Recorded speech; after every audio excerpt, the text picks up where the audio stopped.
Okay, so I wanted to go over the rest of the questions that we didn't have a chance to do in class. So number 18 we discussed briefly, but I just wanted to kind of redraw a normal distribution over here. So for every question where it says normal distribution, you're going to start by doing a drawing over here. And so it says it's designed to hold 19 gallons of gas and the standard deviation. So what's the probability that it will hold at least 18.9? At least means shading to right. And so over here we would do normal CDF. Our lower limit would be 18.9, our upper limit E99, our mean is 19, and our standard deviation 0.2. So going to the second vars, normal CDF, putting in those limits should give us the correct answer, which is 0.69, so B would be the correct answer. Okay, number 19 we also discussed briefly. It says which of the following statement is false. The first one is the explanatory variable are those that have values that are controlled by the experimenter. So yes, we want to know if explanatory variables influence the response variable. So yes, that is correct. The second one is the response variable is the variable that the experimenter thinks may be affected. Yes, that's exactly what we want to do. An experimenter is the smallest entity in which a treatment is applied. So yes, that would be the different people, the different cases, the cars, whatever we're experimenting on. And then D would be two variables are confounded if their effects on response variable can be extinguished, and that is the false statement because they cannot be extinguished. That would be the correct statement. So yes, over here's our on number 19. Oh, let me go up a little bit. Okay, number 20 over here. Data on the weight of a pickup truck in pounds and the distance required for a truck traveling 40 miles per hour to come to a complete stop for 30 trucks was used to fit the least squares regression line. Okay, so here's our least squares regression line. So this is a line looks at the relation between x and y. Which of the following statement is a correct interpretation of the value 26? So 26 being our y-intercept. Our y-intercept always says, what happens when x is equal to 0? So when x is equal to 0, all we have 6. So really, as an interpretation, if the weight of a pickup truck is 0 pounds, then we expect that the stopping distance to be 26 miles. No, hold on, in feet. Is to come to a complete stop. So distance in feet right up here.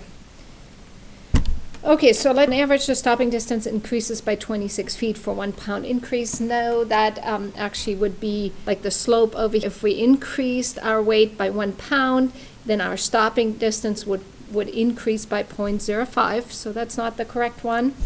On average, the truck weight increases by 26 pounds for additional foot in stopping distance. No. On average, the stopping distance is 26. The truck weight is 0 pounds. Yes, that would be correct. But when we're looking at option E, it says it is not reasonable to interpret the intercept in the setting because a weight of 0 is outside the range of the data used to fit the regression line, meaning we did not look at any truck 0 pounds. So that would be the correct answer over here. All right, moving on to question 21.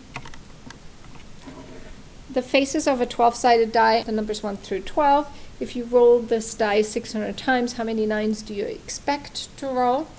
So, and the probability for rolling a 9 is 1 in 12. When we're rolling 600 times, this really truly is a binomial distribution. We have a fixed number of trials, we're rolling 600 times, we have the independence, one role is independent from another. We have N is, the B first two outcomes, either you roll a 9 or you don't. And then the S is the probability of success remains the same, which is the 1 in 12. So how many times do you expect to roll? Well, for probability, we have our mean is equal, or our expected value is equal to N times P, which makes sense intuitively. Simply going to multiply 600 times 1 in 12, which is 50, about 50 successes.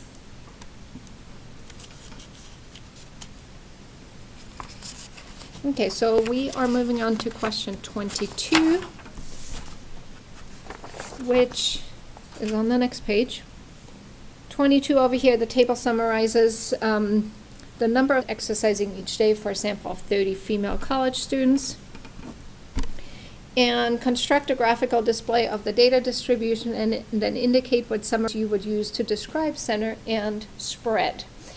So quickly looking through these numbers over here, we see that there's a lot of, smaller numbers, and then there's some bigger numbers. So one thing we could do is we could make a histogram out of that. We could make a dot plot. And let's just start by doing a little table and looking at the numbers between 0 and 9, 10 and 19, 20 and 29, 32, and maybe we want to use a little bigger interval. That's, something we have a choice over here, 50 to 59, 60 to 69, 70 to 79, 80 to 89, 99, and 100 to 109. So it looks like that would give me all the different ones I need. So I'm just going to count how many I have between 0 and 9. So I have 1, 2, 3, 4, 5, 6, 7, 8, 9, 10, 11, 12, 13, 14, 15, 16, 17, 18, 19, 20, 21, 22. So over here, between 10 and 19, I have 1, 2, 3 over here. Then it looks like the next one would be 89 down here. I have a 98 down here, and then I have, I need one extra class, 10 to 119. I have 2 in this group, and then I have 1 over here. So it looks like a lot of my data is right down here, or the majority of my data, and then I have a tail to the right. So whenever I have skewed data like that, this almost looks like a bimodal distribution where I have a bunch of values over here, and then quite a few actually down there in the tail areas. But whenever my values are skewed, I use the median and the IQR. So for the graphical display, you can use any one you want to. I mean, you can even do a table like this. You could do a histogram. You could do a stem and leaf plot, dot, whatever you want. But over here, so we said the center is the median and the spread would be the QR, so 22D would be the correct answer. 23, 25 assembly line workers participated in a study to investigate the relationship between experience and the amount of time required to complete an assembly task. Assembly time in minutes and numbers of months had been employed on the assembly line were measured for each worker. The resulting data on y equals the time to complete and x number of months on the assembly line were used to produce a scatter plot and computer output below. Okay, so we have a scatter plot. By looking at it, you can see that it looks like there's a downward trend, a negative correlation. It looks fairly strong. Points are fairly close to a straight line. And then looking at our computer printout over here, we have the constant, our y-intercept. And then we have over here our slope. So these are the two things we're going to look for. Ignore kind of the standard error coefficient, the T and the P for now. We will get to this, later on in the course. The other important things down here, we have our standard deviation, we have our R squared, and an adjusted R squared, but this is really the number we're going to look for when we're looking at R squared, which is the coefficient of determination.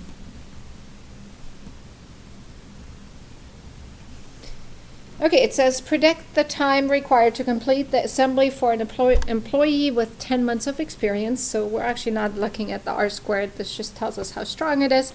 We are going to look at our regression line. Combination of our y-intercept and our slope.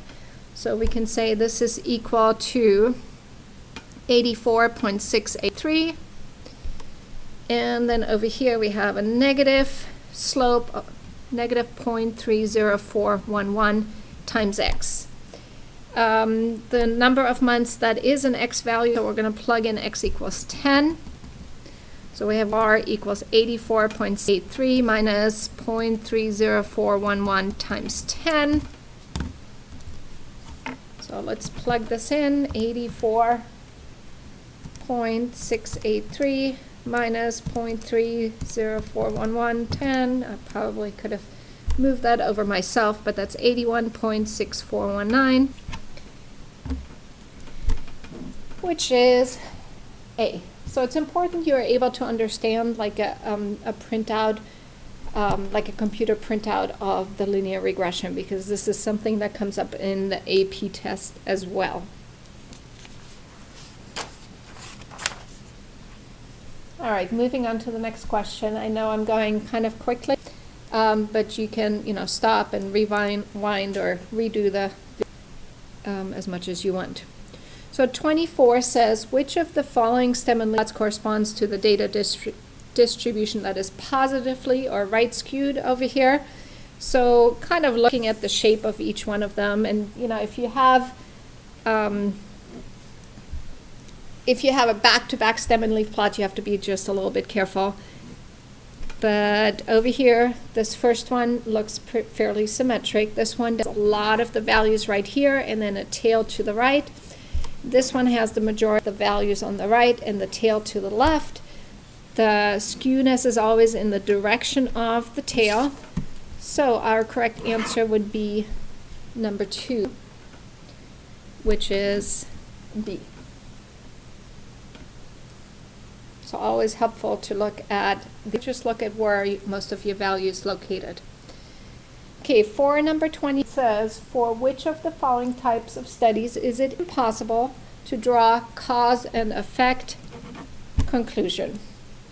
It says completely randomized experiment, randomized block experiment, or observational study. So in an experiment, we can show cause and effect. So that is for the completely randomized experiment or randomized block experiment. The block experiment, we want to try to block by some variable that we think may have an effect. So that just allows us to generate two different groups that are very similar. So 1 and 2 would be the correct answer, and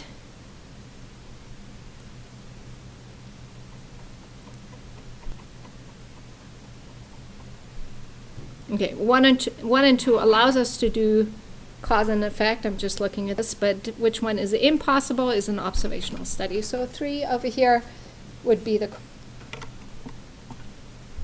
number 20. The accompanying data are consistent with summary statistics in a paper investigation investigating the effect of the shape of drinking glasses. The data are the actual amount in milliliter poured into a tall, slender glass by individuals asked to pour 1.5 ounces into the glass. Compute the value of standard deviation. So this is very straightforward, putting all our data into a list and then doing the 1 bar stats of list 1. So to remind you kind of how we did that, we go to stat, edit, make sure you clear out your lists. 45, 49.4, 63.3, 24.4, 39.2, 40.8, 0.8.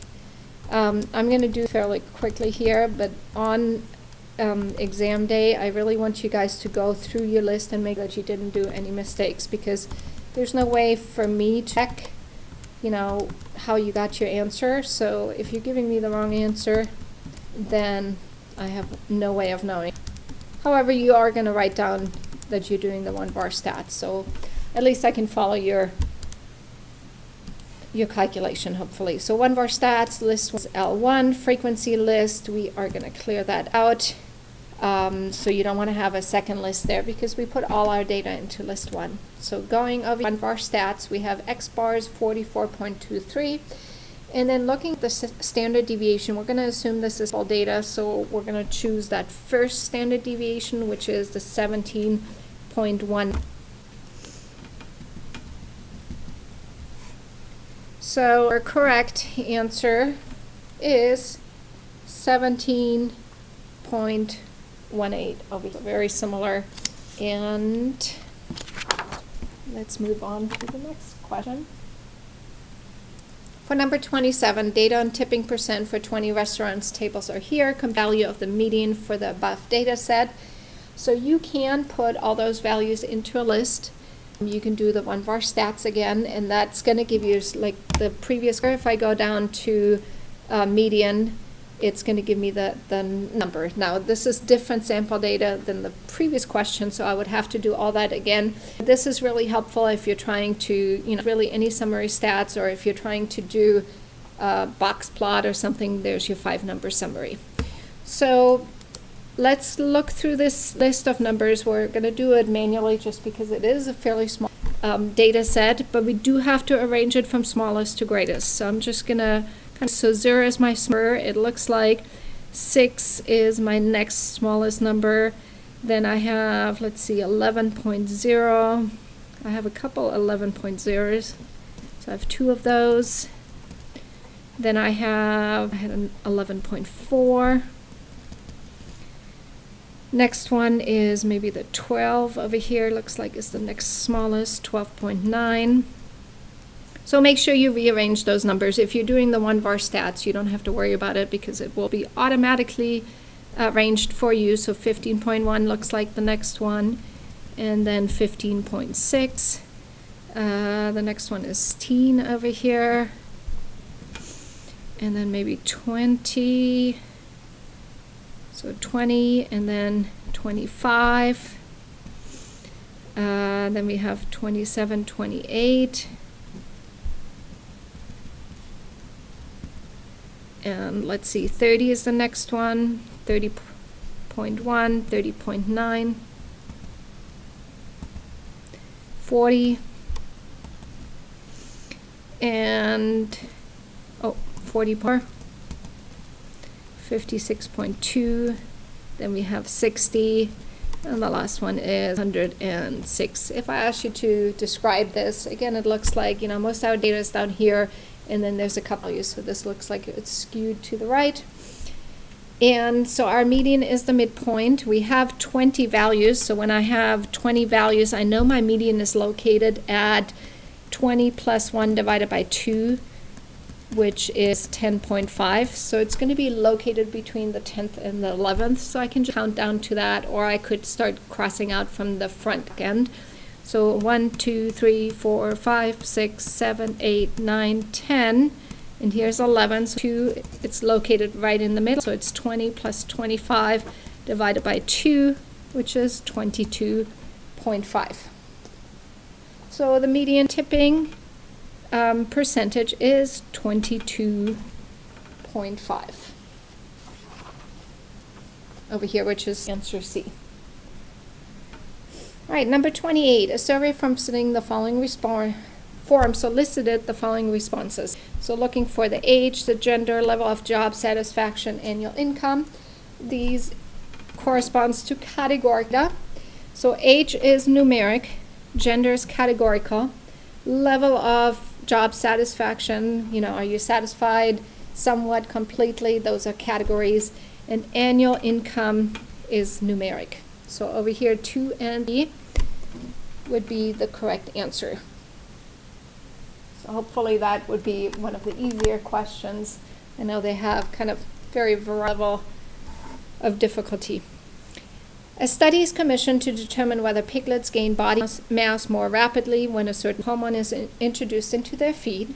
In January, a random sample of 40 10-week-old piglets received a diet that included the hormone.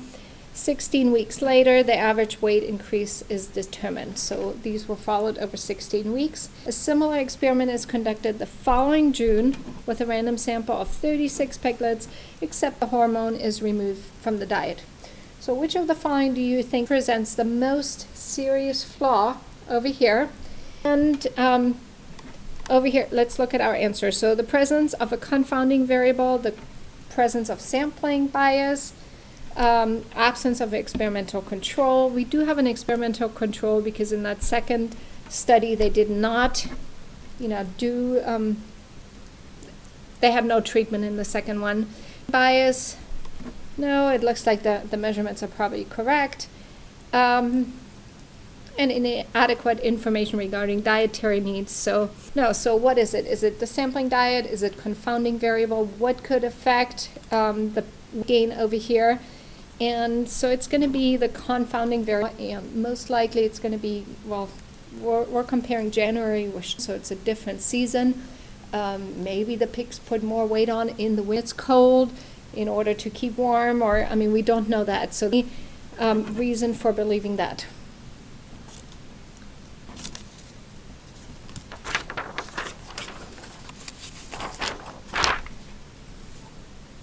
All right, number 30. A researcher wishes to study the relationship between the level of background noise and mental concentration. The treatment noise levels will have 3 levels: no noise, low intensity, and high intensity noise. The subjects are to be divided into 3 groups, and each group is to receive one of the treatments. He has available a set of 60 female volunteers and a set of 90 volunteers. What experimental design strategy would help him eliminate the introduction of gender as a confounding variable? So the idea is we don't, if gender is affecting it, we want to make sure that our different groups are as equal as possible with regards to gender. So stratified sampling is actually a sampling technique. So we're looking at experimental design over here. Replication is that we have a sample size large enough, and so that's not really it. Blocking over here will allow us to look at the males separately, and then randomly select assign these people to treatment 1, treatment 3, same thing with the females. So that's what a block design is, which is correct over here. Systematic sampling, again, a sampling technique, and double-blind trials really has nothing to do with a confounding variable. Okay, 31. A random to be selected from a population that has a proportion of which is equal to 0.5. Determine the mean and the standard deviation of the sampling distribution of BP hat for the sample size 100. This is what we just looked at sampling distributions. We said our mean of that sampling distribution is equal to the population mean, which is 0.5 over here. And then the standard deviation is equal to P times Q divided by the sample size. So that would be 0.5 divided by our sample size of 100. And just keep in mind over here, when you're dividing by a sample, you're going to end up with a smaller standard deviation. So the increased sample size reduces that sampling variability. So let's look at square root of 0.5 times 0.5 divided by 100 is equal to 0.05. So our mean is equal to 0.5 and our standard deviation is equal to 0.05. So 31A would be the correct answer. 32. Which of the following best summarizes non-response bias?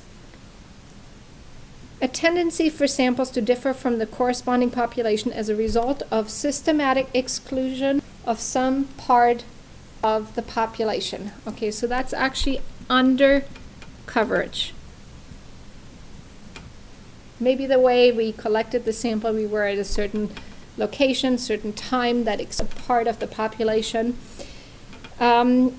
B is the tendencies for sample to differ from the corresponding population because data are not obtained from all individuals selected for inclusion in the sample. So we select sample, but not everyone responds, and that's called non-response.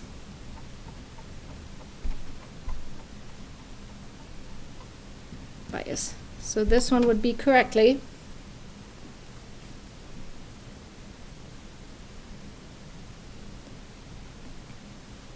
All right, number 33. Which of the following statistical studies is an experimental study? So we had another question that asked about observational study earlier, asking which one is the experimental one. A research observes the effects of alcohol consumption on reaction time by administering quantities of alcohol to randomly select subjects. Over here, so that's the first choice.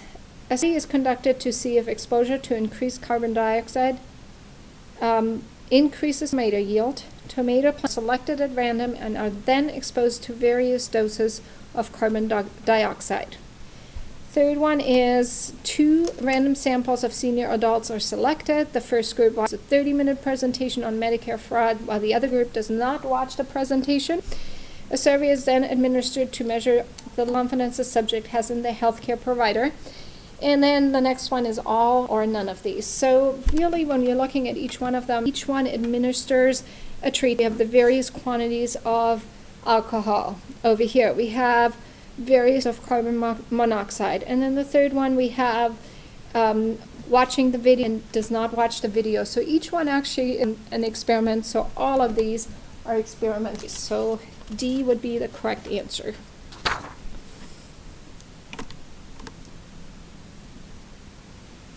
Okay, 34. So I want to check this one because Jordy said in class that there's a mistake on the answer key. So let's check this one. We have an area under a curve with a z-score.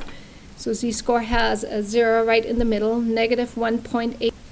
And we're looking for the area to the right. So this should be a large number over here. We also could look at the table, which would give us the area to and then subtract it from 1.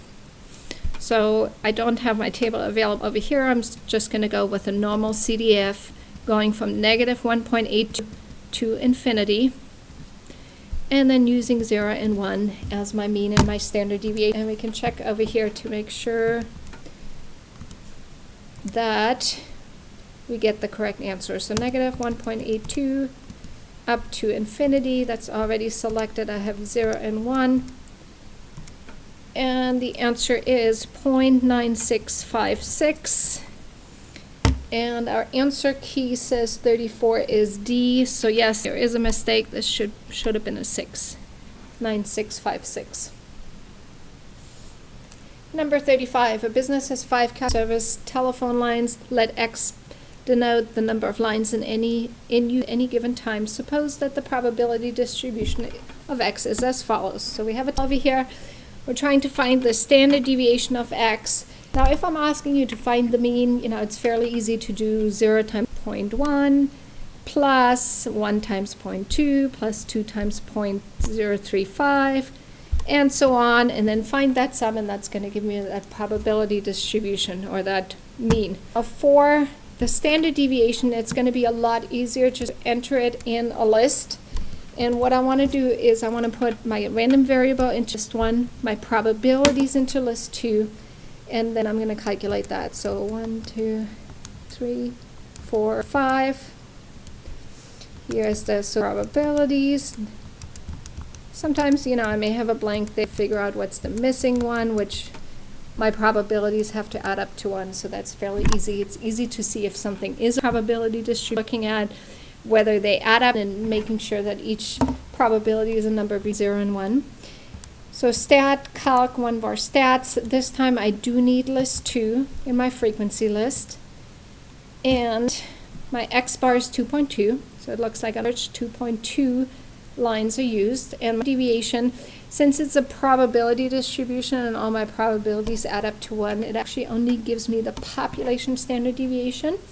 And that is 1.3266, or rounded to 2 decimals, that's 1.33. So So B is the correct answer over here. 26, when the sample is large enough, the statistic p hat has an approximately normal distribution. Does one determine if a sample size is large enough? So our two requirements for that would be if n times p is greater or equal to 10 and q is greater or equal to 10. So those were our two requirements in order to have a distribution for that sampling distribution. Number 37, the football team at North Snowshoe High is in a little bit of trouble. Two of their players have just left the game with injuries, and due to the flu, the coach only 5 players to choose from. 3 linemen, a quarterback, and the punter who doubles as the team's statisticians. The coach must choose 2 of those 5 to go into the game. Unfortunately, it is snowing very severely, making it difficult for the coach to see the players on the bench. Therefore, he randomly selects 2 players to go into. He can tell there are 2, so of course he sends them in without replacement. What is the probability that the team statisticians will be selected? So either it could be any player other than the statistician, and then the second person could be the statistician, or we first select the statistician and then any other player. So I'm just putting O for other player, S for statistician. What's that probability? And what we're doing it without replacement. So since there's 5 players over here, the probability that we first choose the statistician is 1 out of 5. We've selected the statistician, which means there's only 4, and so I'm going to pick any of those 4. Or means I have to add, so I'm going to add my second probability. Pick another, the statisticians, sorry, that should have been reversed. So other first would be 4 out of 5, because there's 4 other players, and then 1 out of 4 that are left would be the, or, now I'm doing it correctly, picking the statistician first would be 5, there's 4 players left, and any of them would be other. So that would be 1/5 plus 1/5, which is 2/5, or 0.4 is that probability over here. So this is actually fairly straightforward probability. We are looking without replacement, which means we cannot do it like binomial, because that would require equal probabilities.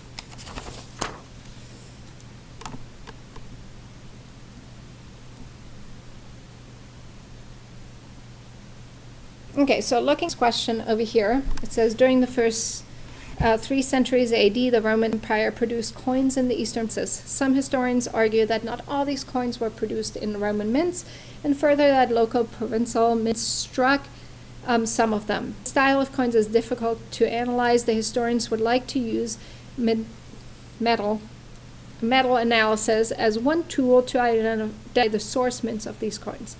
Investigators studied 8 coins known to have been produced by the mint in Rome in an attempt to identify a trace element profile of coins. Okay, so basically the data over here, and we have the gold percent, we have the lead percent for each one of these coins, and then we have the graph below that, lead versus gold. So looking at this display, what's our question? Content measured as a percent of weight of each coin is given in the table, and a scatter plot in these data is presented below. So what is the equation of the least squares best fit line? So over here what we have to do is we have to enter our data, sketch the best fit line on the scatter plot, and then what is the value of the correlation coefficient, and then interpret this value. What's the coefficient of determination? So what we can do over here is we can put in our data into list 2. So I'm going to put the gold in list 1.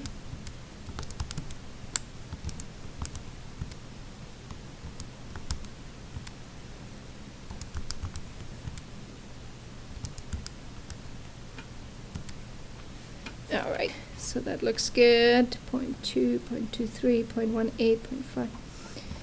Okay, now the lead into list 1, 41, 31, 89, 62, 41, 88, 6, 59.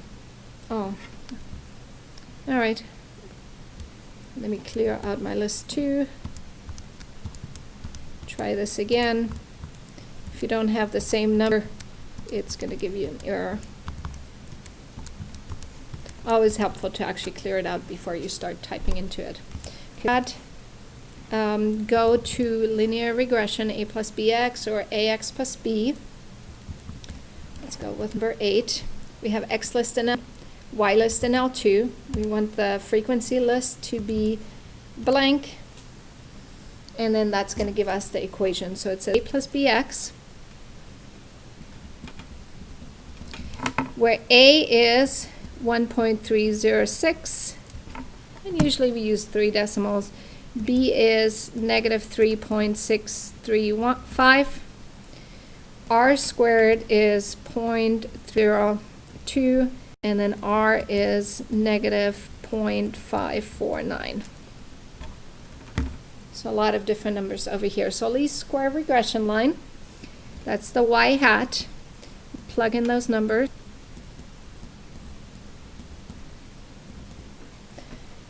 Sketch the best fit on the scatter plot. So over here I have my y-intercept at about 1.3. So let's see, that is 0.991. Okay, so this is way up here, not really a lot of room. Here's my y-intercept. I'm just going to extend that. And my slope is negative 3.635, meaning if I go down by 1, I'm going to go to the right by 3.6.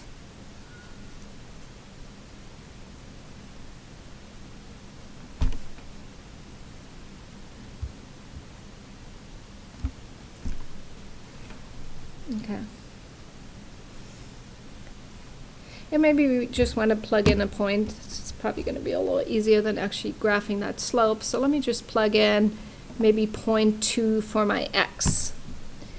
So let's go out of here. 1.306 minus 3.635 times 0.2 gives me a 0.633, which is right around right here. Just a little easier because my scale is so big. So drawing the line of best fit through these 2 points. It's going right through my data. That looks pretty good. Over here, my y-intercept up here, and then just plugging in a point in order to get a second point. My line is defined by 2 points, so I can really pick any two. What's the value of the correlation coefficient? So our correlation coefficient is negative 0.549. So what we have is we have a moderate negative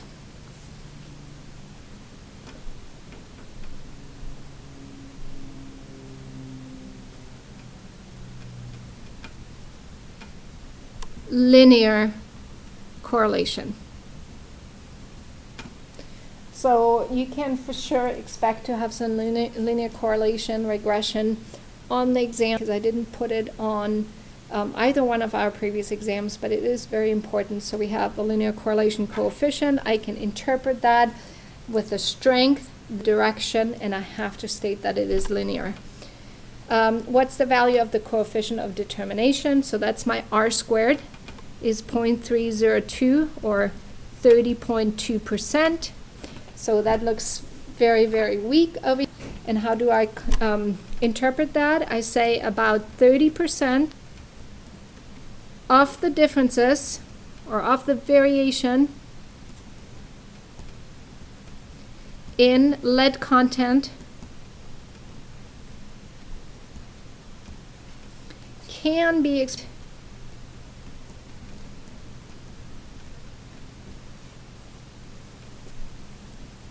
by that linear relationship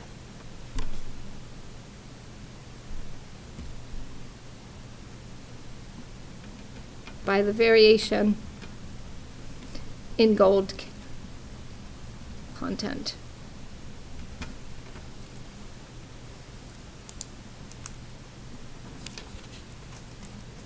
So really 30% of the lead content can be explained by that linear correlation between the two.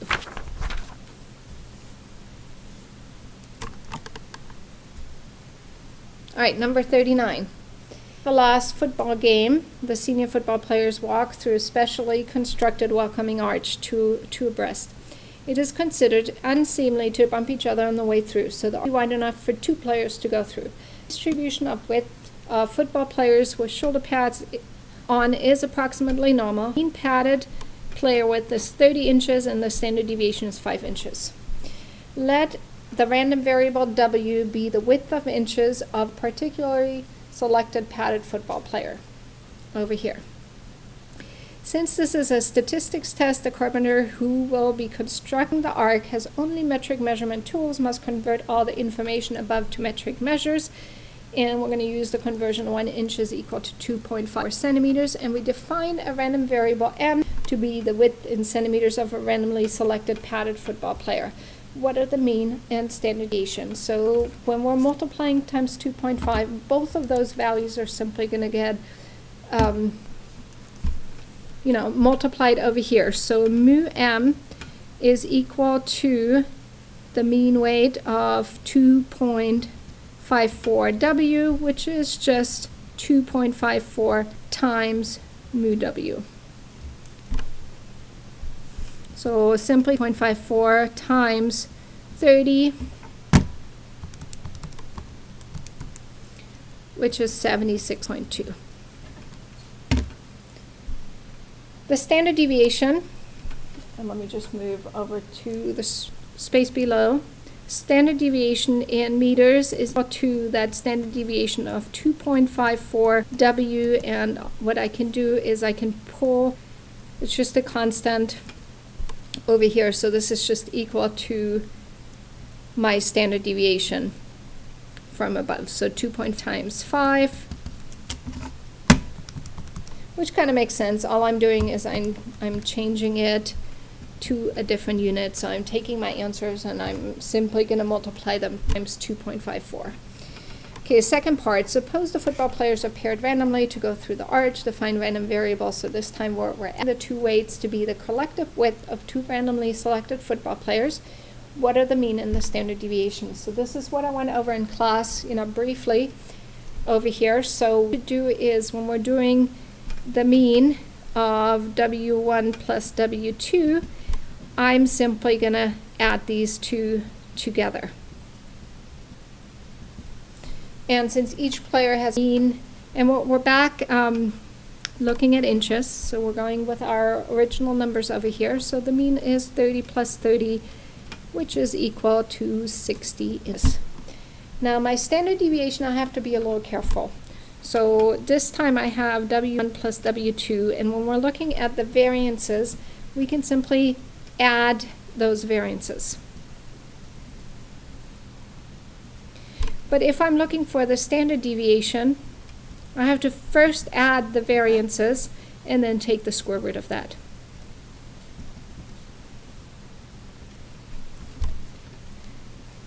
So my standard deviation, my variance of the first one would be 5 squared. Variance of the second one is also 5 squared.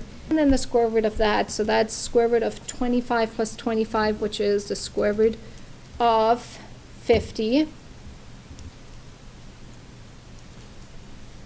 which is equal to 7.07.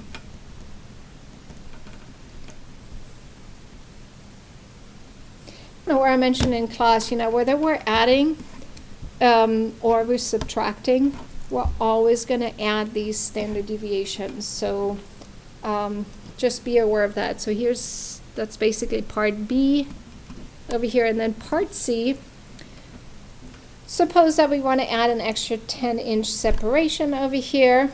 So how does that affect the mean and the standard deviation? So basically my mean would just add 10 inches. So that would be 70 inches over here.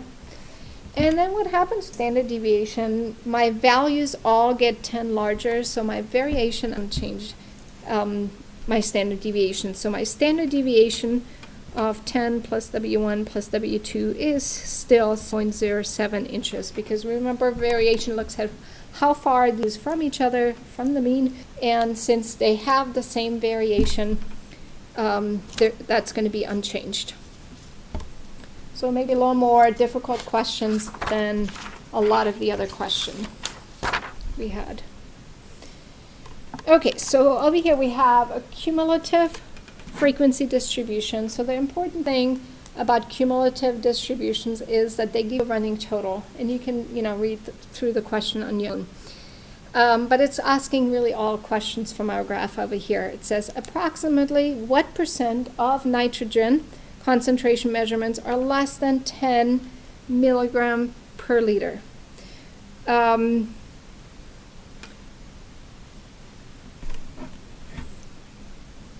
Okay, 10 milligram per liter. We go over to 10. We're going to go up to here. And it says, well, that looks like right around 75%. That's approximately. Approximately what % of the nitrogen concentration measurements are 20 milligram or more? Okay, so now we're going to go to 12. Now, I'm actually looking for, more than that, which is really looking at the graph to the right. But this cumulative gives me cumulative to the left. So to the left, I have about 81%, which means to the right, I'm going to have 1 minus 81, or 100 minus 81%, which is about 19%, or close to 20%. And then the last question says 50% of the nitrogen concentration measurements lie below what approximately? So really this is looking for the median. So this time I go to my y-axis over here. I'm going to go down and I'm going to say, oh, it looks like less than 6 milligram per liter. So hopefully this should be pretty straightforward just looking at the graph. Number 41, a principal at Thomas Jefferson High School has been asked to the proportion of students at KHS who drive to school and use the school parking lot. He takes a random sample of 32 students and calculates a sample proportion of 0.8. Now he exclaims, since my sample size is greater than 30, the sampling distribution of sample proportion is really normal. Write a short paragraph that explains why the statement is not correct. So we have different rules for the p-hat versus the sample mean. The requirement for the sample mean is that we have at least a sample size or a normal population. But since we're looking at the sample proportion over here, our requirements were that n times p is greater or equal to 10, and n times q is greater or equal to 10. So put in an explanation.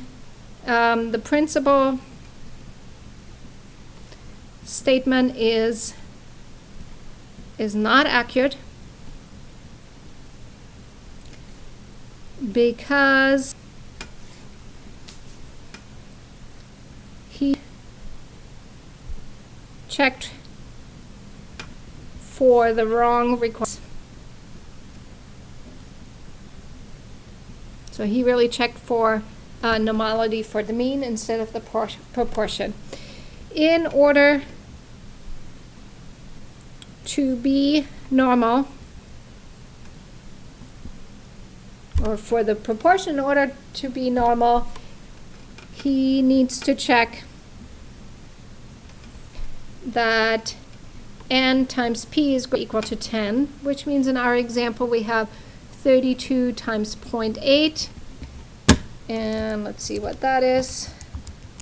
That's 25.6, greater than 10, so pretty good so far. But on the other hand, since we have a total of 32 students, we also need to greater than 10, and in our example, 2 times 0.2 is actually 4.4. right? If we have 25 point successes, now we have a total of 32. I'm looking at the 30, which actually gives us 6.4. So this is not greater or equal to 10, and therefore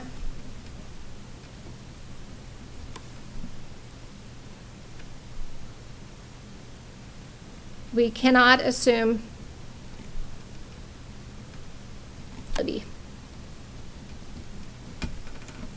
so he checked the wrong requirements. We really haven't gone too much into the means. We just started with that, so that really was the only requirement we checked. Okay, number 42. So 2 experiments were conducted. Assess the effect of a new insect repellent. In experiment A, a simple random sample was taken from the population of River City. In experiment B, a simple random sample from a group of volunteers from the population of River City was used. The result of the experiments were the same. Fewer insects landed on the arms that had been treated with the insect repellent. The volunteers were randomly assigned to the 2 treatment in both experiments. For each experiment, A and B discuss whether one can legitimately infer a cause and effect relation between the repellent and fewer insects landing from each one's experience. Why or why not? So the idea in order to see a cause and effect is that we have a random assignment. So each one we had a random assignment. So as long as we have random assignment, we can show a cause and effect. So yes, we can see a cause and effect in each because of random assignment to treatment.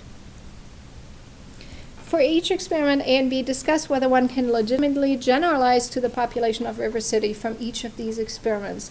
So in order to generalize our events, we need to have a random sample.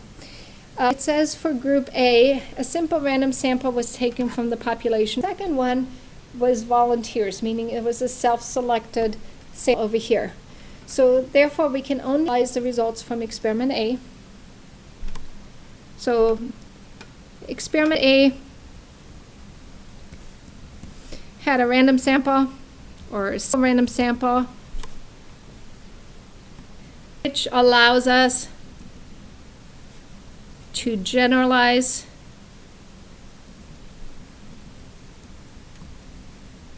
the results to that whole population.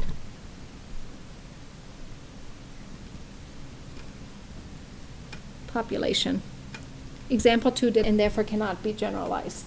So that's kind of the important thing when we have random assignment, show cause and effect. When we have a random sample, then we can generalize it to the population. Okay, 43. In birds, the muscles that pull the wings down and thus cause the actual flight are the large pectorals. In that article, Dimension Relationship for Flying Animals, the author reports the following pectoral weight in grams for birds of prey. So we have all these numbers over here. It says construct a stem and leaf plot in a few sentences describe the distribution. Okay, so we have numbers starting, what's our smallest number over here? Looks like 36 is our smallest number. Going up to 300, I think, is our largest one. So we definitely want to have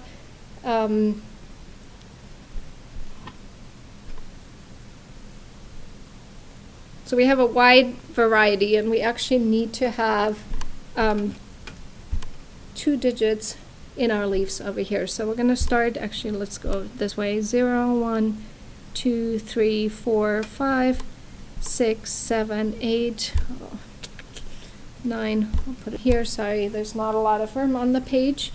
And so the smallest one is 36. Then we have 48. Next one is 53.8.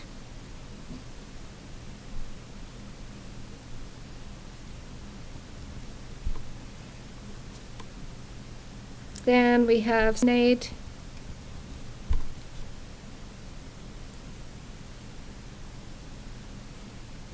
Next one is 79.8 and 84.2. So if I do a question like that, I probably would set it up in such a way that you have 2 digits in the stem and just 1 digit in the leaf. But because we have a wide variety of numbers, this is kind of all we can do. Now let's see, do we have some hundreds? 194. Actually, I think we have a couple. 113.5. And then we have 149. We have 151. And 194. And next one is 23. 226, 270, and 299. Nothing in the 300s. The next one is 476, and then 715, and 958. Over here, what it looked like is we have a right skewed distribution. Most of the values are right here. And so interpretation would be this is a right skewed distribution. Specific and say, hey, most of our data is less than 200.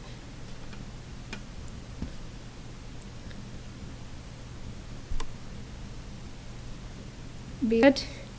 And there's at least one outlier, maybe another outlier with more outliers. And we can say specifically, the outlier at 958, possibly at 715, and that would be our description over here. Number 44, looking for whether our data is continuous or discrete. Number of steps, that is definitely countable, discrete. The average nighttime temperature, so this is a measurement over here, is a continuous measurement. We just need to get a more accurate instrument.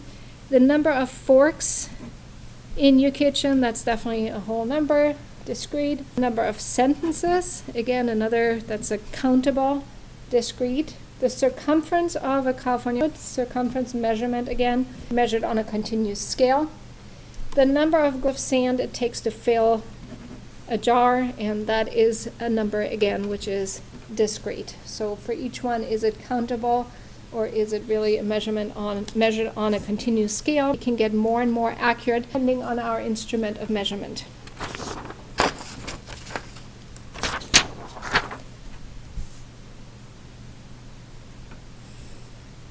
Okay, number 45.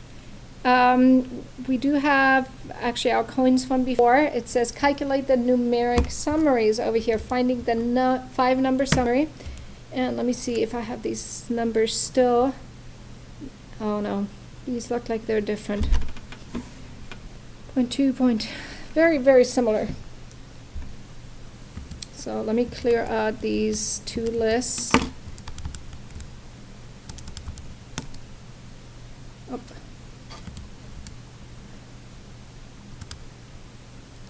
Delete 2.24, 21.23. By the way, yes, this was a long review. I wanted to give you guys a variety of questions, and so this is definitely going to be much longer than the actual test. And then also as a reminder, as I already mentioned, make sure you look through your old tests. I will probably have a few more questions on you know what, I just noticed this is actually just one list. This is list 1 and list 2. So let me continue on down here, 0.8, 0.38, 0.43. We're just going to ignore list 2. That's one way to see whether you have to put them into 2 lists. They always have to match up. We are going to just use that first list, stat, calc, one of our stats, just for list 1. We're going to calculate the summary stats, and our X bar is 0.22.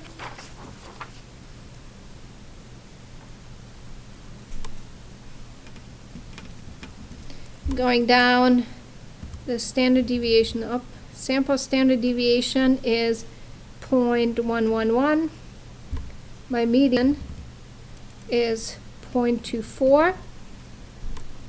And since I'm asked to do a box plot, and we're not really going into skeletal box plot, we're just going to do a normal box plot, I really want to have my 5-number summary, so I'm going to put it over here. Median we already have, but we're going to do Q3 maximum. So my minimum is 0.15, my Q1 is 0.2, my median is 0.24, my Q is 0.38, and my maximum is 0.5. The inner quartile range is Q3, Q1.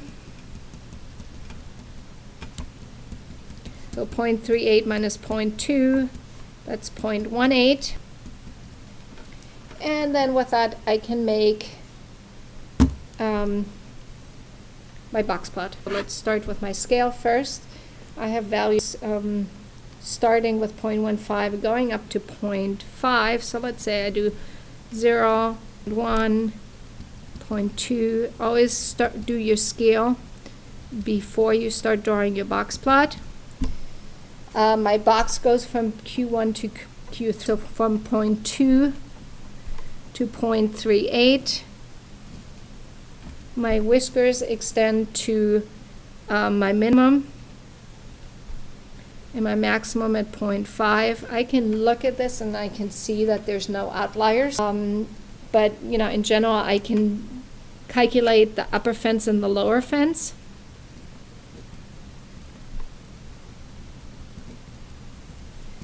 By doing Q1 minus 1.5 times the inner quartile range and Q3 plus 1.5 times the inner quartile range.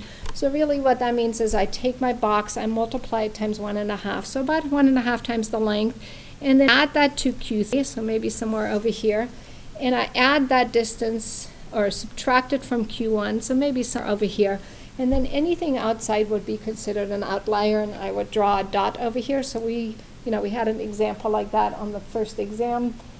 So definitely look at that because that possibly could be on the exam as well. And then I draw the median as a line inside. Judging from the data and your responses in part A and B, which use distribution is skewed or approximately symmetric. So I can kind of look at my bottom 50% and my upper 50%, or even just, the 25% here and here, and I can definitely see that the right is pulled to the right, which tells it's skewed to the right.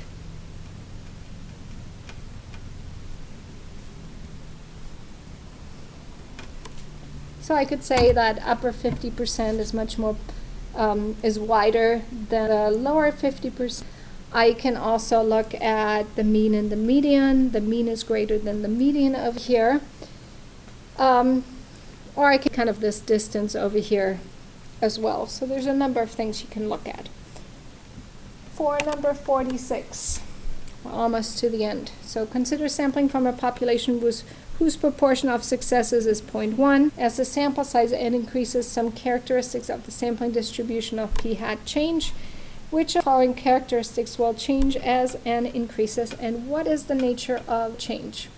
So what happens to the mean of the sampling distribution of p hat? It actually is not affected by the sample size. It remains the same.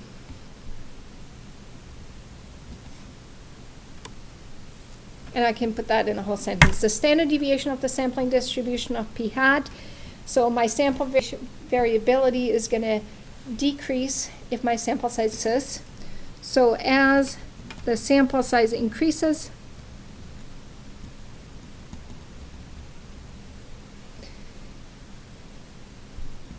my standard deviation of p hat gets smaller, more narrow. Okay, what happens to the sampling distribution? Well, when my values vary less from the mean, the shape is going to get closer and closer to a normal distribution. So less skewed and more normal.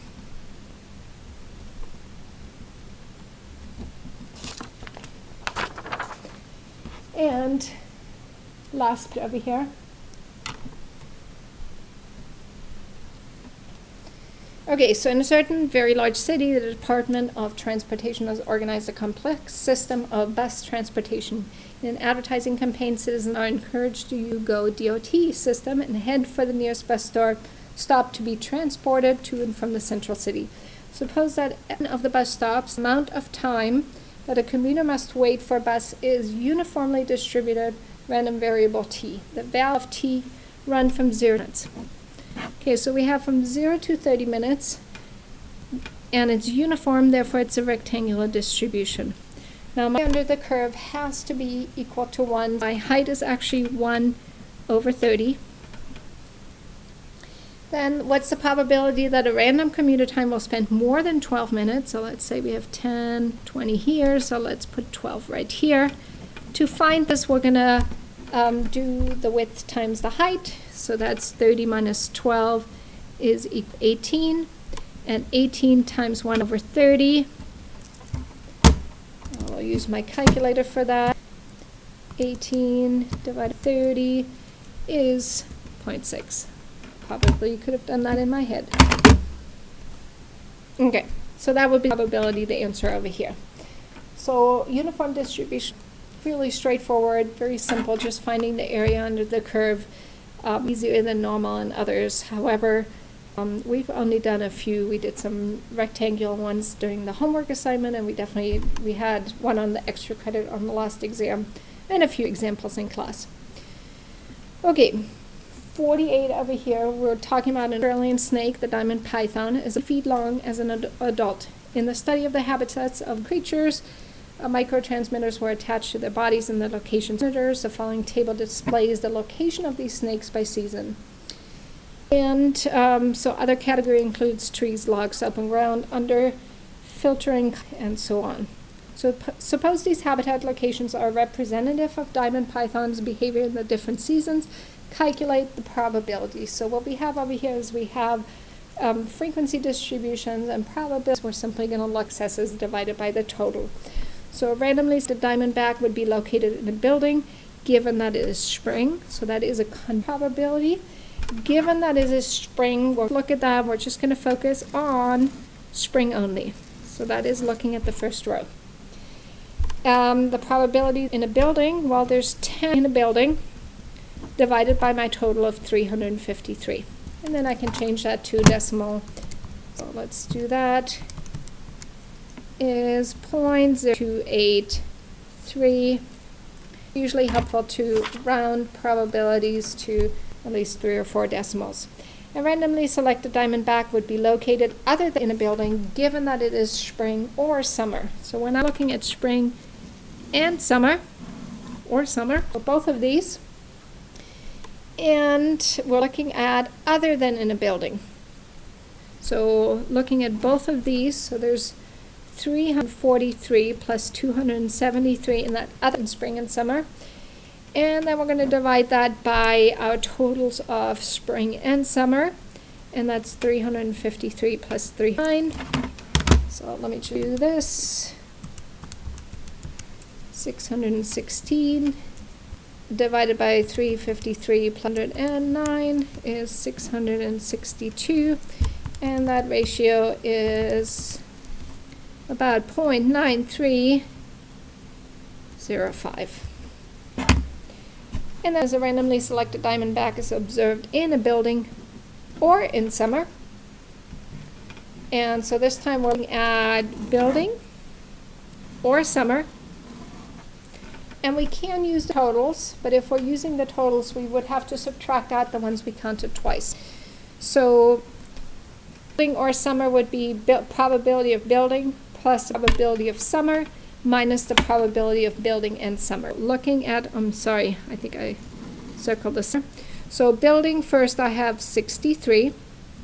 In the summer, I have 309. And then I will have counted the 36 twice. They're counted in both the building as well as the summer, so I'm going to have to subtract out the 36 divided by 997. And let's see, 63 plus 309 minus 36 divided by 997.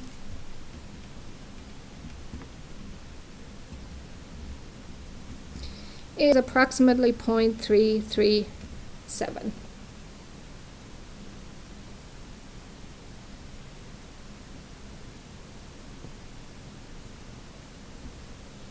And I'm just looking at the answer key, which is a very different answer. So let me check that real quick over here. So building or summer. So we had the 63, summer 309 minus the 36. So it looks like we did everything right. So again, it looks like there's another mistake on the answer key. And I'll just add those totals real quick again. 336 out of 997 is 0.337. Definitely another mistake. So last question, biologists believe the evolution of handedness to complex behaviors such as tool use. Under this theory, handedness would be genetically passed on from parent to children. This is left-handed parents would be more likely to have children than right-handed parents. An alternative theory asserts the handedness should be random, but left and right-handed equally likely. In a recent study using a random sample of 76 right-handed parents, 50 of the children born were right-handed, which is a sample proportion of 0.658. Suppose handedness is occurrent with either hand equally likely to be dominant, implying that the probability of a right-handed offspring is 0.5. Okay, so show that it is reasonable to approximate sampling distribution of p hat use distribution. Okay, so what we have to do is we have to determine which are the n times p is greater or equal to 10 and n times q is greater or equal to 10. So we have 76 times 5. So we're going to use the population proportion to check that. And so that is 38. And since it's 0.5, it's going to be the same thing. Over here is also 38.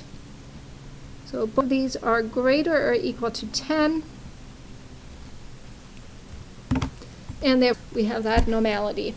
Assuming left and right-handed children are equally likely from right parents, what is the probability of observing a sample proportion of at least 0.58?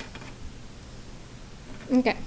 So our mean of p hat is equal to 0.5.